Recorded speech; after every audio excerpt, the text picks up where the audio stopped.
मजा ये है, अगर तुम किसी से कहोगे कि मैं प्रौढ़ हो गया और वासना से मुक्त नहीं हुआ, तो वो कहेगा अरे अभी तक वासना से मुक्त नहीं हुए। वो ऐसा दिखाएगा जैसे वो तो मुक्त हो गया है। वो ये मौका नहीं छोड़ सकता कि अपने को तुमसे ऊपर रख ले, और तुम्हें ऐसा दीन कर देगा, ऐसा हीन कर देगा कि कहने से सार क्या है। तुम जाके किसी साधु सन्यासी को कहोगे कि मैं भी वासना से मुक्त नहीं हुआ, तो वो कहेगा पशु हो तुम, नारकी हो तुम, कीड़े हो तुम।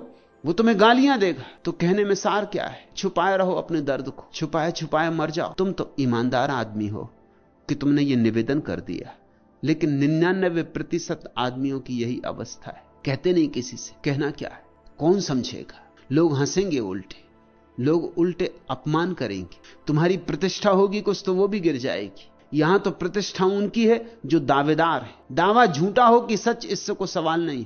दावा ऐसा हो कि कोई उसमें भूल चूक ना पकड़ पाए। बस वासना है भीतर तो रहने दो, बाहर तो ज्ञान की चर्चा करो, वेद की ऋचाएं उद्धृत करो, बाहर तो ब्रह्मचर्य की चर्चा करो। मैं तुम्हारे साधु सन्यासियों को जानता हूं, क्योंकि वो भी जब मेरे पास आते हैं तो उनकी भी पीड़ा यही। तुम ये मत सोचना कि तुम ग्रस्त हो इसलिए तुम्हारी पीड़ा नहीं मिटी। तुम्हारे साधु सन्यासियों की पीड़ा तुमसे भी ज्यादा है, क्योंकि तुम्हें तो कुछ सुविधा थी, मिट भी जाती। उन्हें तो वह भी सुविधा नहीं, वे तो बिल्कुल जले जा रहे हैं, आग से भरे।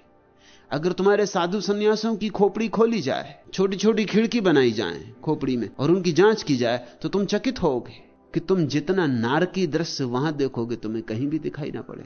तुम खुद भी प्रयोग करके देख सकते हो। रोज तुम भोजन कर लेते हो, फिर तुम भोजन के सपने तो नहीं देखते।